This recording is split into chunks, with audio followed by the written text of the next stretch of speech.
जी प्रणाम सर।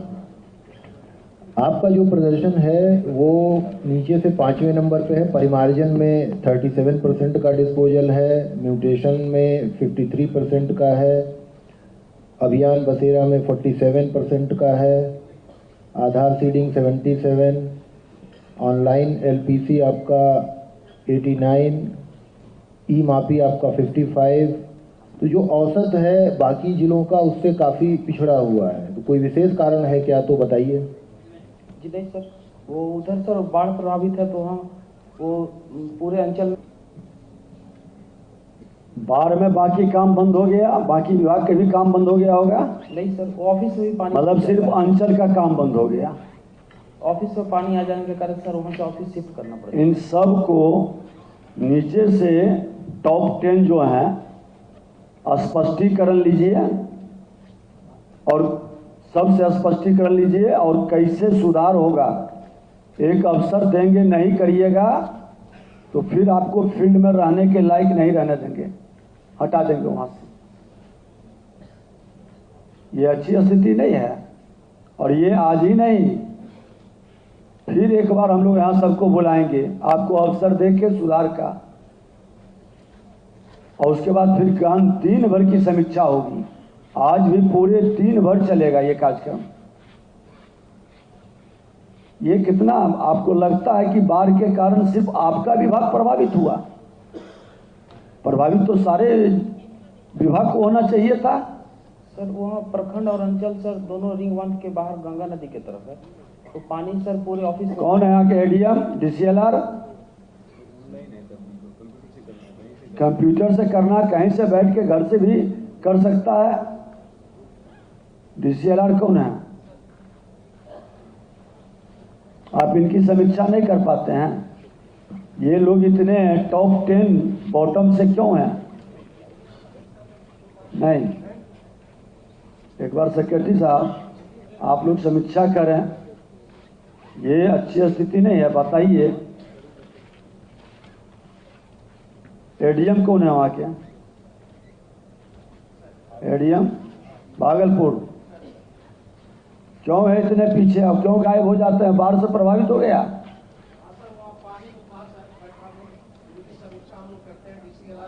तो लैपटॉप पानी पर चलेगा कि लैपटॉप घर पर भी चल सकता है?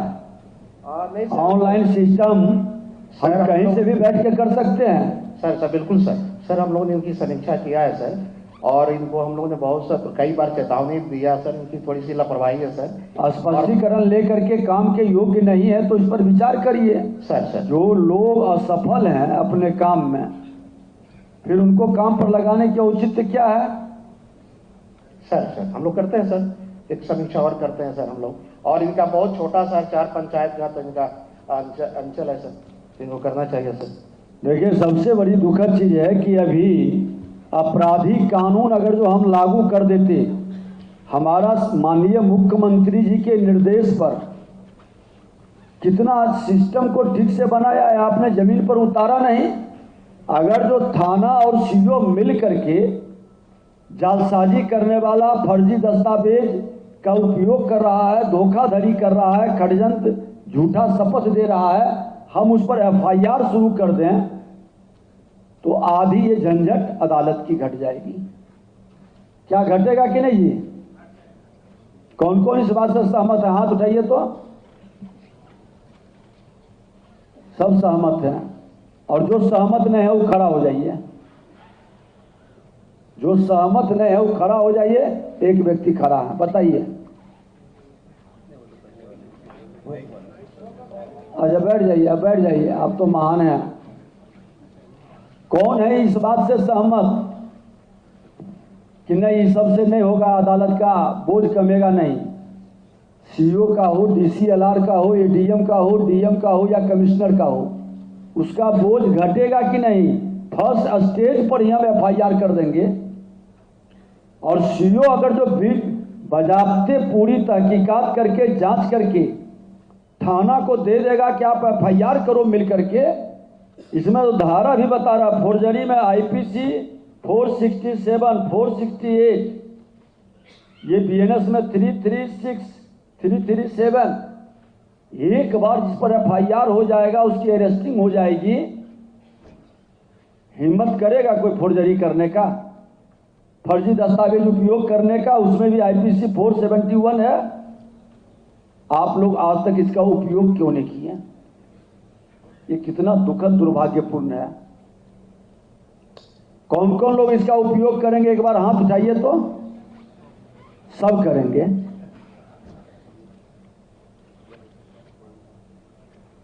एक एक FIR पर अंचल इस साल के अंदर हो जाएगा। कौन कौन इस बात से सहमत है? जरा हाथ उठाइए। हिम्मत कौन कौन जुटा सकते हैं FIR करने का? एक एक FIR उस फर्जी दस्तावेज जालसाजी करने वाले पर ये दिसंबर के अंदर हो जाएगा। एक आदमी हाथ उठाए, बाकी लोग करें हिम्मत है तो पूरा हाथ उठाओ। आधा अंदर बाहर क्या हो रहा? डर रहे हो? ठीक है, आपकी पहले आपने क्या किया हम नहीं जानते हैं।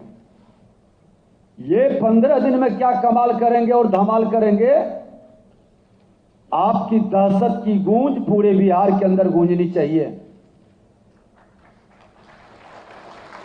और जहां दिक्कत हो, सरकार आपके साथ खड़ी है, हमारा विभाग, हमारे सेक्रेटरी सब खड़े हैं, लेकिन पूरे तथ्य के साथ, ताकि आप जब FIR करें तो अपराधी बच नहीं सके। दिक्कत कोई टेक्निकल समझ में हो तो DCLR और ADM आप इनको सपोर्ट करें। क्या आप लोग सहमत हैं इस बात से? आप लोग भी हाथ उठाइए तो। हाँ,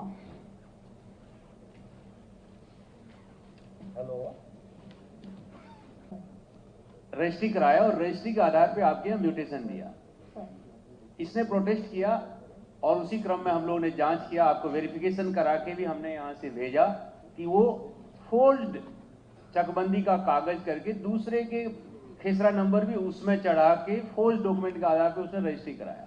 वहां तक तो ठीक है, रजिस्ट्री कराया, गलत तो वो उसको रजिस्ट्री वाले देखेंगे, वो फोर्जरी का केस करके चकबंदी निदेशालय के ऑफिसरों के द्वारा सत्यापन करके आपको उपलब्ध करा दिया गया।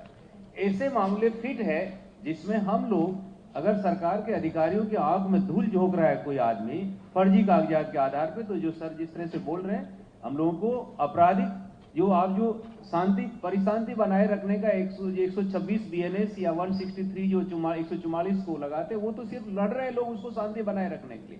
यहाँ लड़ाई नहीं है, लड़ाई चुपचाप गलत डॉक्यूमेंट के आधार पे जो हम ही लोगों को अटेम्प्ट कर छोड़ देते, वो छोड़ने से ही उसको मनोबल बढ़ रहा है। सर मैं करवा दूं। हाँ, तो मुझे लगता है ऐसे सारे लोगों के लिए मेरा रिक्वेस्ट होगा कि आप लोग भी ऐसे एक एक केस कम से कम चिन्हित करके FIR करेंगे, तो ऐसे जो गलत प्रवृत्ति के लोग हैं वो आपके यहाँ पे गलत और फोर्स डॉक्यूमेंट के आधार पे आपके यहाँ अटेम्प्ट नहीं करेंगे।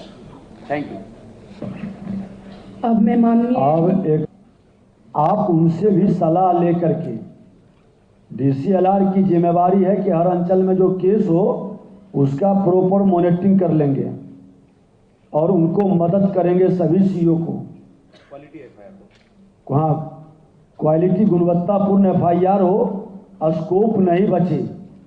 इससे हमारा अपराध भी रुकेगा बिहार के अंदर, और जो थाना निष्क्रियता अपनाएगा, बजाबते हम DGP को उसका एक डिटेल बना के विभाग के द्वारा भेजेंगे।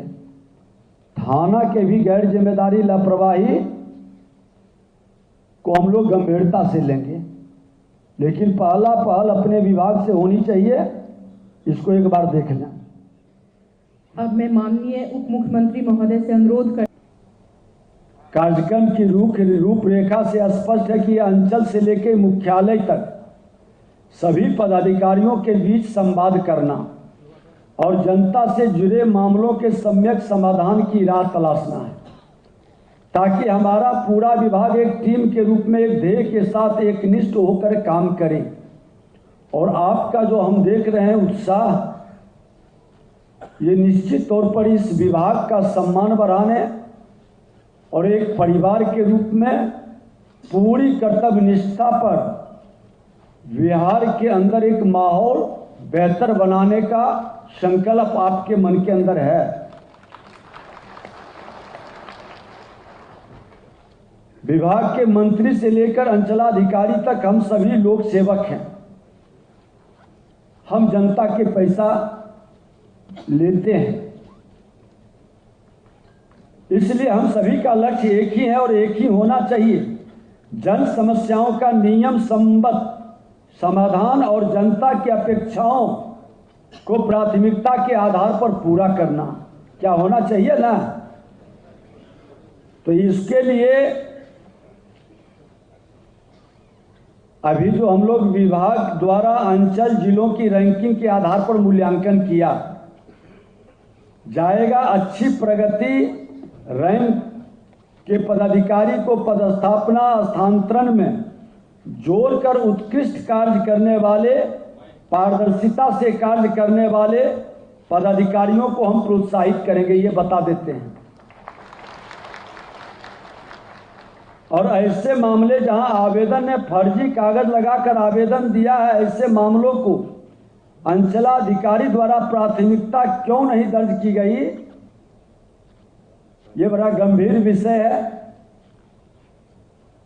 लेकिन 31 दिसंबर तक आपको हम अवसर देते हैं और हम उम्मीद करते हैं कि जब जगा तभी सवेरा। क्या जो बेहतर कर लेंगे, निश्चित तौर पर हम एक बार पुनः नए वर्ष में इसी तरह की पुनः समीक्षा दिन भर का करेंगे। विगत 24 नवंबर को आदरणीय प्रधानमंत्री जी के मार्गदर्शन और माननीय मुख्यमंत्री जी के नेतृत्व में हमें सेवा का अवसर मिला और आप लोगों के बीच बैठकर हमें भी जानने की उत्सुकता है और आपके सहयोग से समाधान का संकल्प है। विभाग में हमारे नए प्रधान सचिव भी आए हैं, लिहाजा हम लोगों के लिए विभाग के कार्यवृत्त को सूक्ष्मता और विस्तार से समझने की जरूरत भी महसूस हमने किया है। इस क्रम में 100 दिनों की कार्य योजना भी हमने बनाई है। हमारा लक्ष्य है कि अगले 100 दिनों में जमीनी स्तर पर राजस्व और भूमि सुधार से जुड़े मामलों में लोगों को सकारात्मक बदलाव दिखे। हमने सबसे पहले दाखिल, खारिज और परिमार्जन से जुड़े सुधारों को प्राथमिकता दी है। विभाग के स्तर पर और आपके माध्यम से हम क्षेत्रीय पदाधिकारियों और कर्मचारियों को साफ संदेश देना चाहते हैं कि दाखिल, खारिज और परिमार्जन से जुड़े मामलों का प्राथमिकता के आधार पर समयबद्ध निपटारा सुनिश्चित करें और ये संदेश आपके माध्यम से सभी राजस्व कर्मचारी तक जाना चाहिए। इसकी मॉनिटरिंग होनी चाहिए। अनावश्यक रूप से मामले को लंबित रखने, बेवजह रिजेक्ट और ऊपर के पदाधिकारियों को अग्रसारित करने की प्रवृत्ति पर तत्काल रोक लगनी चाहिए। अपनी जिम्मेवारी डालने के लिए सीधे कुछ लोग की आदत होती है, नीचे नहीं इलाज करेंगे, रेफर कर दो, जबकि हम कर सकते हैं, सक्षम है, हम समस्या का समाधान कर सकते हैं अपने स्तर पर। उसका भी गहन समीक्षा हम करेंगे बहुत बारीकी से और उसका कारण भी आपको स्पष्ट करना पड़ेगा। लंबित मामलों और रिजेक्शन तथा रेफर किए हुए मामलों की हम प्रमंडल और जिलावार सूची मंगवाने जा रहे हैं। उसकी गहन समीक्षा कर विभाग ऐसे मामलों में सुसंगत हल तलाशेगा। असंगत नियमों के विपरीत मामलों में संज्ञान लेकर विभाग जिम्मेदार लोगों तथा अधिकारियों पर विधि सम्मत कार्रवाई भी हम लोग करेंगे, लेकिन कार्रवाई के पहले आपको मौका दे रहे हैं। फील्ड स्तर से कई मामलों पर फर्जी कागजात के जरिए दाखिल कार्य परिमार्जन को बाधित करने की शिकायतें भी विभाग को मिली है, जिसने आपने भी स्वीकारा है। एक जगह अभी बताए कि हमने जांचा है, गलत है, तो उसका रिजेक्ट कर देने से तो भय पैदा नहीं होगा। हमारे एक्ट में, कानून में कार्रवाई का भी है ताकत, और आप अपनी ताकत को नहीं पहचान रहे। हम कर्तव्य के साथ अपने अधिकार को ईमानदारी से पालन करने लगेंगे, फिर देखेंगे कि किसी की हिम्मत नहीं है कि आपसे आकर के कोई धमकाएगा, कोई उलझेगा, और इसका असर दूरगामी पड़ेगा। मुख्यालय स्तर पर हम स्पेशल टीम बनाकर फर्जी दस्तावेज, लंबित परिमार्जन से जुड़े मामलों का निपटारा और अनैतिक कार्य प्रणाली पर अंकुश लगाने जा रहे हैं। आप बरगलाएंगे, पोषित करेंगे तो हमारा एक उड़नदस्ता अलग अलग बिना सूचना के जाएगा और इसका बीमारी का इलाज फुल सर्जरी भी करेगा और फिजिशियन के रूप में दवा भी देके आएगा। विभाग की ओर से मैं स्पष्ट कर देना चाहता हूं कि हमारी मंशा किसी भी अधिकारी या कर्मचारी को परेशान और हतोत्साहित करने की कतई नहीं है। नियम संगत और सुसंगत काम करने वाले न केवल प्रोत्साहित किए जाएंगे बल्कि उन्हें विभाग पुरस्कृत भी करेगा। ऐसे लोग जो ईमानदार, बहुत सारे नए चेहरे, युवा चेहरे हैं, अच्छे काम करने वाले को हम लोग सम्मान करते हैं। उन लोगों पर कोई प्रॉब्लम, शिकायत आने पर वो डायरेक्ट हमसे मिल सकते हैं। हमारे सेक्रेटरी और हम लोग इस तरह के कार्य पर बहुत पहली निगाह रख रहे हैं। नियम विरुद्ध अनैतिक कदाचारपूर्ण कार्यों में संलिप्त अधिकारी कर्मचारी किसी भी कीमत पर बख्शे नहीं जाएंगे। क्षेत्रीय स्तर पर पदस्थापित पदाधिकारियों से विभाग की अपेक्षा है समय सीमा के अनुपालन के साथ परिमार्जन और दाखिल खारिज के मामलों का निस्तारण करना, जमाबंदी को समय सीमा के भीतर त्रुटि रहित बनाना, लघु सीमांत किसानों भूधारियों को सरकार की योजनाएं जैसे पीएम किसान का समुचित लाभ मिल सके, ये आपके कार्य प्रणाली पर निर्भर करता है। जो हमारी निष्क्रियता के कारण ये लोग वंचित हो जा रहा है, हमारा बिहार वंचित हो जा रहा है। गलत कारणों से आवेदन को स्वीकृत देने या रिवर्ट की प्रवृत्ति को समाप्त करना, भूमि विवाद को रोकने के लिए माफी में एकरूपता और स्पष्टता होनी चाहिए। लोकहित और सरकारी भूमि की अभिरक्षा के लिए अतिक्रमण पर अंकुश लगाना भी हमारी जिम्मेवारी है। हम भूमि विवाद का पारदर्शी और नियम संगत तरीके से निपटारा ऑनलाइन निष्पादन पर बल देंगे। फर्जी दस्तावेज के आधार पर भूमि विवाद को हवा देने वाले तत्वों से अंचल कार्यालय को मुक्त करने की हम सबकी जिम्मेवारी है। राजस्व न्याय प्रणाली को पूर्णतः पारदर्शी, ऑनलाइन और समयबद्ध, बेवजह मामले को रिमांड बैक करने की प्रवृत्ति से हम सबको बचना है। आम लोगों से ऑफलाइन आवेदन या ऑफलाइन नकल मांग न करें। कोई कमी है तो उनको आप सूचित करके सुधार करें, सहयोग करें। सभी अंचल कार्यालय में बैनर, पोस्टर, हेल्प डेस्क बनाकर दी जाने वाली सुविधाओं और प्रक्रियाओं की स्पष्ट जानकारी उपलब्ध कराना हम सबकी जिम्मेवारी है।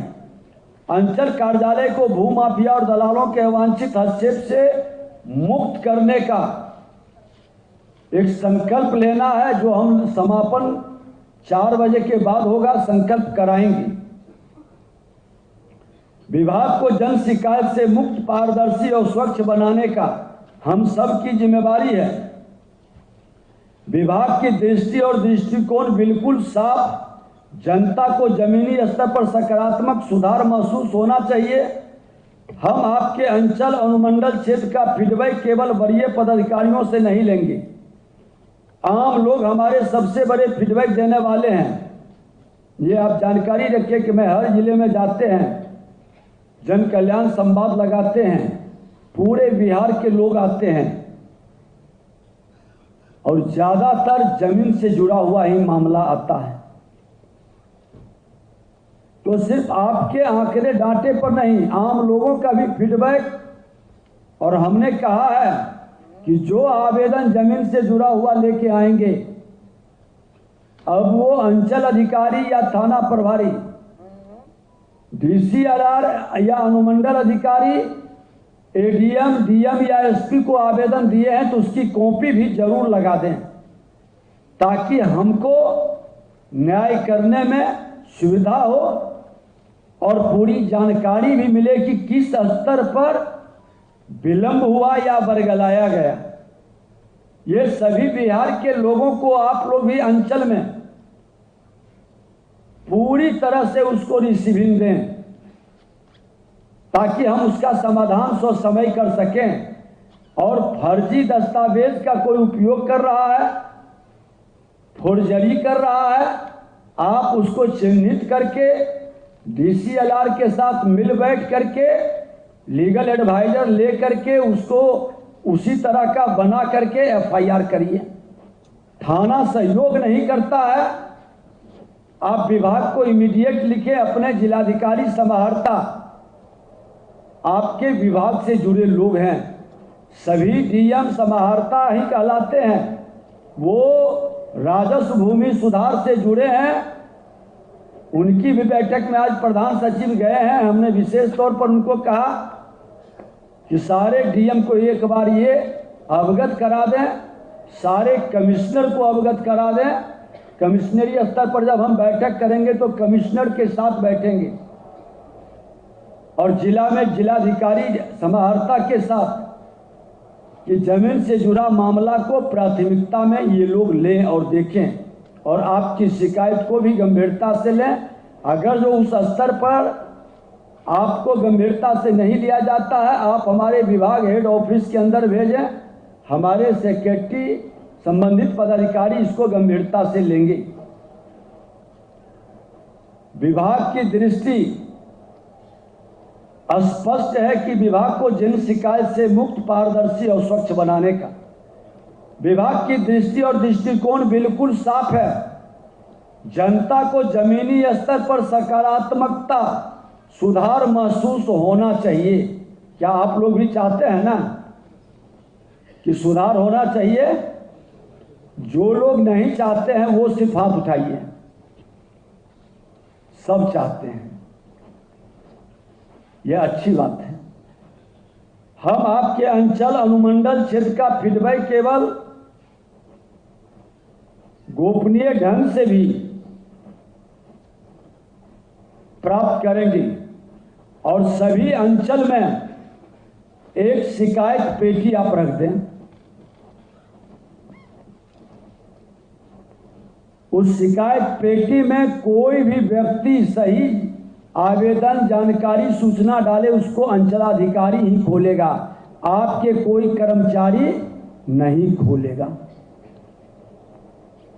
उसी तरह से DCLR के पास भी रहे, जिसके CO के संदर्भ में आपको दे सके। ये व्यवस्था आप जरूर बना लें। क्या इस तरह की व्यवस्था है क्या? अभी तो नहीं है। हो सकता है कि कोई कमजोर गरीब आदमी डायरेक्ट आके नहीं देना चाहे, CCTV कैमरा के दायरे में नहीं आना चाहे, वो बॉक्स में डाल देगा। कर्मचारी का CO देखेंगे, CO का DCLR देखेंगे, ठीक है। आम लोग हमारे जो फीडबैक देंगे वो बड़ा महत्वपूर्ण होगा और आपको बड़ी ताकत मिलेगी सुधार में। विभाग की प्रतिष्ठा आग्रह करेंगे कि सब लोग मिलकर बढ़ाइए।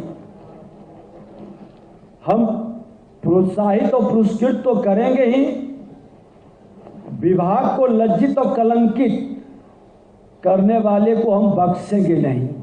हम सुधार का मौका दे रहे हैं। 15 दिन का मौका हमने पटना में जब बैठक किया, भूमि सुधार जन कल्याण संवाद, 15 दिन का मौका पूरे बिहार के कर्मचारी पदाधिकारी को दिया है।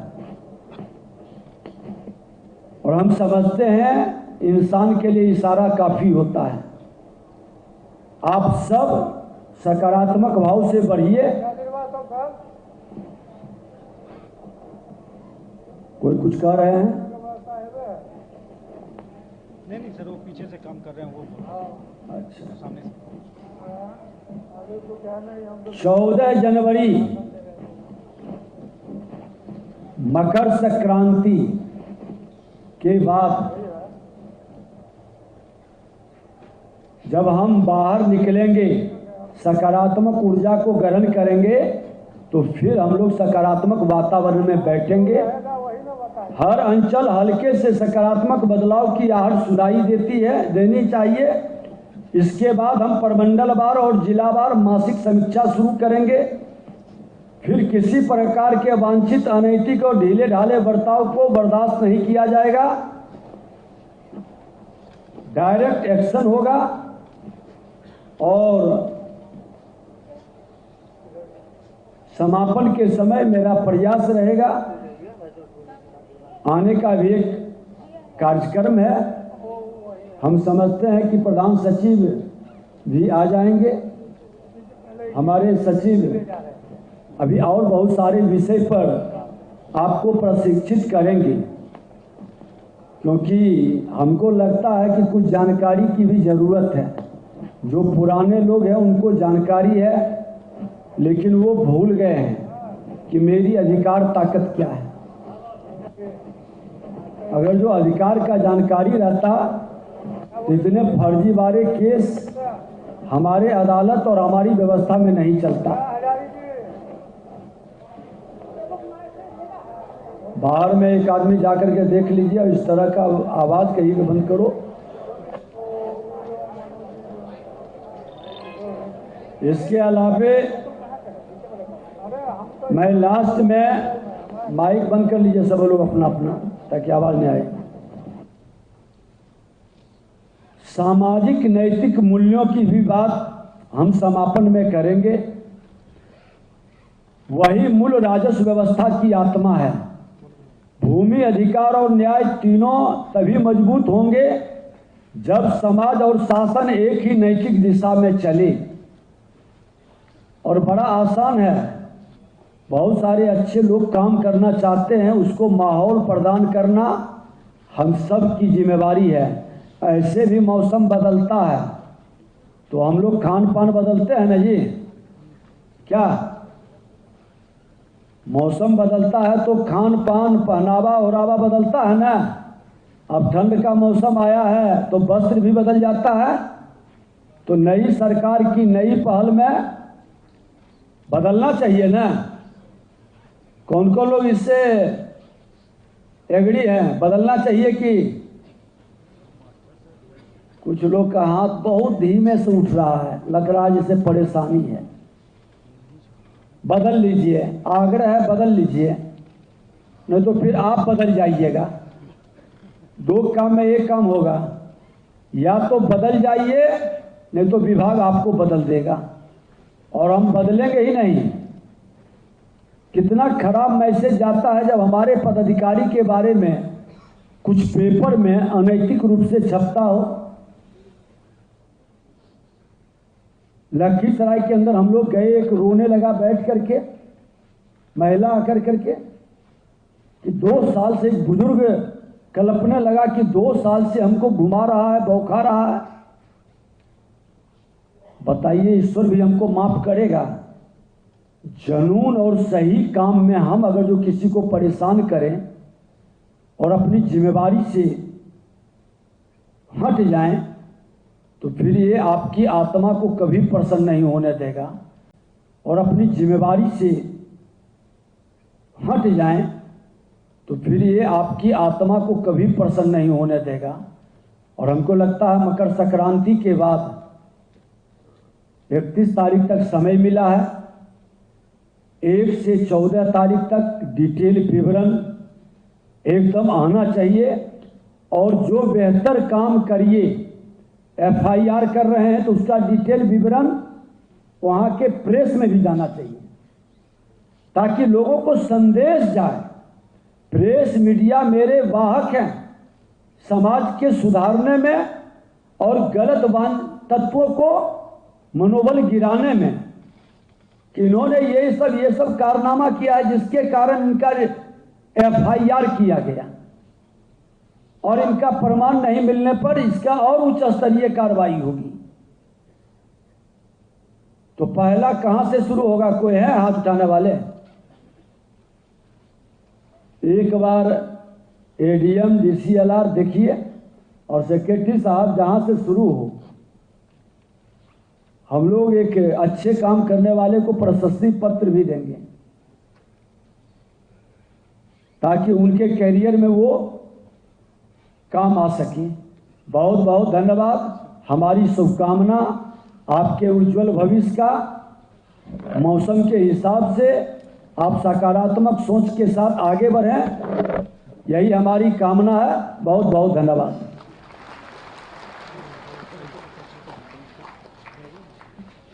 जन कल्याण कार्यशाला के अवसर पर इस कार्यक्रम में उपस्थित माननीय उप मुख्यमंत्री मंत्री राजस्व एवं भूमि सुधार विभाग, यहाँ उपस्थित सभी विभागीय पदाधिकारी एवं कर्मी, सभी जिलों से आए हुए हमारे अपर समाहर्ता, भूमि सुधार उप समाहर्ता, अंचल अधिकारी एवं राजस्व पदाधिकारी, यहाँ उपस्थित मीडिया के सभी बंधुओं,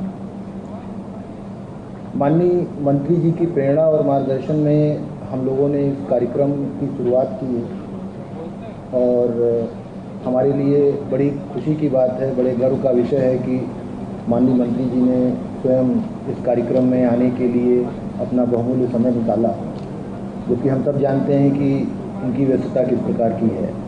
तो सबसे पहले तो इस कार्यक्रम में स्वयं उपस्थित होने के लिए, और जैसा उन्होंने हम लोगों को आश्वस्त भी किया है कि वे लंबे समय तक इस कार्यक्रम में मौजूद भी रहेंगे, तो सबसे पहले तो मैं उन्हें इसके लिए धन्यवाद देता हूं और इस कार्यक्रम में उनका औपचारिक रूप से विभाग की तरफ से स्वागत करता हूं। मैं स्वागत करता हूं विभाग के सभी वरीय पदाधिकारियों का, सचिव गोपाल मीना, सचिव राकेश, OSD चंद्रिमा और अन्य सभी पदाधिकारी। साथ ही साथ इस कार्यक्रम में स्वागत है सभी जिलों से यहाँ आए हुए हमारे सभी अपर समाहर्ता, भूमि सुधार उप समाहर्ता, अंचल अधिकारी, आप सबका, और साथ ही साथ मीडिया के सभी बंधुओं, आप सब लोगों का भी इस कार्यक्रम में औपचारिक रूप से मैं स्वागत करता हूं। इस कार्यक्रम की संकल्पना माननीय उप मुख्यमंत्री जी के मार्गदर्शन में हम लोगों ने की थी और कार्यभार संभालने के तत्काल बाद जिस प्रकार से माननीय उप मुख्यमंत्री जी ने विभाग से संबंधित कार्यों और उसकी फील्ड में किस तरीके की हम लोग फंक्शनिंग करते हैं, किस प्रकार की हमारी कार्यप्रणाली है, इससे संबंध में लगातार कई दिनों तक बैठकें की और बड़े विस्तार से विभाग की कार्यप्रणाली को, विभाग की समस्याओं को, विभाग के नियमों कानूनों के आधार पर काम करता है, इन सब के बारे में समझा। और बार बार उनकी एक ही चिंता झलकती है कि किस प्रकार से हम अपने कामों से आम लोगों को, जो सबसे निचले स्तर पर लोग रह रहे हैं, हमारे सभी आम नागरिक हैं, वंचित वर्ग के व्यक्ति हैं, गांव में रहने वाले गरीब भूमिहीन व्यक्ति हैं, इन सब लोगों तक किस प्रकार हम लोगों की सेवाओं का लाभ निर्बाध तरीके से पहुंचे।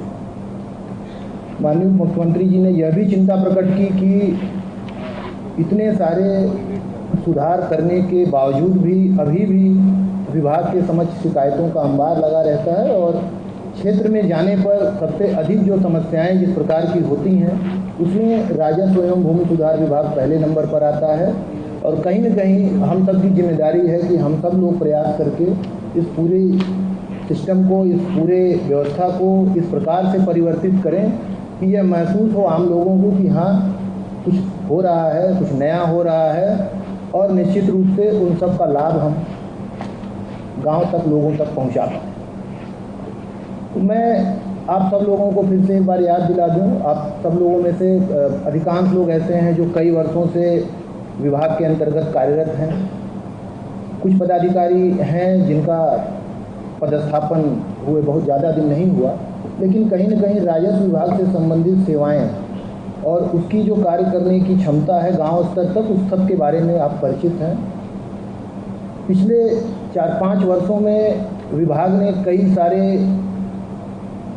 मिथकों को तोड़ा भी है। एक बहुत बड़ा मिथक इस प्रकार का बना हुआ था कि राजस्व विभाग जो है वो पूरी तरीके से एक झोले से संचालित होता है, जिसका मुख्य कर्ता धर्ता गांव में काम करने वाला राजस्व कर्मचारी है। और हम लोगों ने उसी समय यह संकल्प लिया था, यह लक्ष्य तय किया था कि हम किसी भी प्रकार उस झोले से निकाल करके पूरे राजस्व प्रशासन को किसी तरीके से हम कंप्यूटर तक पहुंचाएंगे, ताकि वो पारदर्शी तरीके से आम लोगों को सुलभ हो।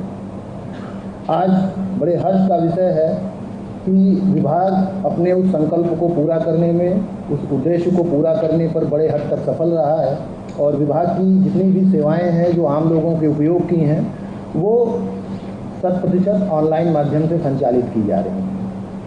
साथ ही साथ भूमि के जो भी रिकॉर्ड पहले ऑफलाइन माध्यम से लोगों तक पहुंचते थे, वो सभी किसी भी प्रकार से उसको डिजिटाइज और स्कैन करके आम लोगों की पहुंच तक पहुंचाया गया है। और लोगों तक राजस्व विभाग की सूचनाएं, उसके अभिलेख, ये सारी चीज़ों तक पहुंच बहुत आसान हुई है। पिछले 1 से 1.5 वर्षों में कम से कम 8 से 10 लाख व्यक्तियों ने राजस्व विभाग की सेवाओं का लाभ उठाया है। और मैं यह भी बताना चाहूँगा कि राजस्व विभाग की सेवाओं के लिए जो एक यूज़र अकाउंट बनाना हम लोगों ने आवश्यक किया था, जिसके तहत सभी लोग अपने लॉगिन क्रिएट करके राजस्व विभाग की सेवाएं प्राप्त कर सकते हैं, उसमें आज के समय में राजस्व विभाग में लगभग 25 लाख रजिस्टर्ड यूज़र हैं। यानी 25 लाख लोग ऐसे हैं जो नियमित रूप से हमारी सेवाओं का किसी न किसी रूप में लाभ उठाते हैं। माननीय मंत्री जी का यह भी निर्देश हुआ है कि इसका हम लोग अधिक से अधिक विस्तार करें। ऑनलाइन सेवाओं का किस प्रकार अधिक से अधिक प्रचार प्रसार हो, इसके संबंध में अभी एक लघु फिल्म भी आपको दिखाई गई है कि किस प्रकार विभाग से संबंधित सभी सेवाएं आज मोबाइल के माध्यम से आम लोगों की पहुंच में है। और निश्चित रूप से विभाग का यह सतत प्रयास रहेगा कि लोगों की जो मुश्किलें हैं उनको कैसे और हम आसान करें, और कैसे राजस्व प्रशासन से संबंधित जो भी कार्य हैं उनके आसानी से उसकी उपलब्धता हो, आसानी से उनके कार्य संपन्न हो और शिकायतें मिनिमाइज की जा सकें, न्यूनतम की जा सकें। तो माननीय उप मुख्यमंत्री जी का यह भी निर्देश हुआ कि इसके लिए विभाग बड़े स्तर पर एक कार्य योजना बनाए। और उस कार्य योजना में स्वयं उन्होंने ये अपने मार्गदर्शन में हम लोगों को ये निर्देश दिया कि हम लोग जिला स्तर पर भूमि सुधार जन कल्याण संवाद नाम का एक कार्यक्रम आयोजित करें, जिसमें हम आम लोगों के बीच में जाकर और अपने उस जिले से संबंधित सभी पदाधिकारियों को वहाँ उपस्थित रखकर उनकी समस्याओं को सुने कि आखिर दिक्कत कहाँ हो रही है, किस स्तर पर हो रही है, जिम्मेदारी किसकी है, कैसे उसको ठीक करें। साथ ही साथ उन्होंने यह भी निर्देश दिया कि पहले हम लोग राज्य स्तर पर सभी राजस्व से संबंधित जितने भी पदाधिकारी हैं उनकी एक कार्यशाला आयोजित करें, उनको थोड़ा प्रोत्साहित करें, उनको ये जानकारी दें, उनको ये बताएं कि विभाग और सरकार की क्या इच्छा है और विभाग और सरकार किस प्रकार लोगों को राहत पहुंचाने के लिए दृढ़ संकल्प है। और अपने इस उद्देश्य को पूरा करने में अगर किसी भी स्तर पर कोई बाधा पहुंचाता है, कोई अड़ंगा लगाता है, तो किस प्रकार उसको दंडित करने के लिए भी विभाग और सरकार कृत संकल्पित है। अभी उप मुख्यमंत्री जी स्वयं अपने उद्बोधन में आपको विस्तार से बताएंगे, लेकिन मैं विभाग की तरफ से आपको ये बता देना चाहता हूँ कि विभाग पूरी तरीके से दृढ़ संकल्पित है कि हम अपनी सेवाओं को निर्बाध रूप से, पारदर्शी तरीके से आम लोगों तक, गांव-गांव तक पहुंचाएंगे। और इसमें अगर कोई दिक्कत आती है, किसी भी प्रकार की दिक्कत, तो विभाग के संज्ञान में उसको आप लाएं, क्योंकि इसमें बिल्कुल ही जीरो टॉलरेंस है और कहीं किसी भी प्रकार के समझौते की गुंजाइश नहीं है। और हम सबको मिलकर ये संकल्प लेना होगा कि हम अपने कार्यों से निश्चित रूप से जो अंतिम पायदान पर खड़ा हुआ आदमी है उस तक इस विभाग की सेवाओं को पहुंचाएंगे और इस विभाग के विरुद्ध जो शिकायतें हैं, जो छवि है, उसको पूरी तरीके से बदल देंगे। तो मुझे उम्मीद है आज इस कार्यशाला में आप लगातार बने रहेंगे, पूरे मनोयोग से जो प्रस्तुतिकरण और जो संबोधन आपके समक्ष दिया जाएगा वो आप सुनेंगे और साथ ही साथ यहाँ से जब जाएंगे तो उसको अपने कार्यों में भी उतारेंगे और उसका अनुपालन भी सुनिश्चित कराएंगे।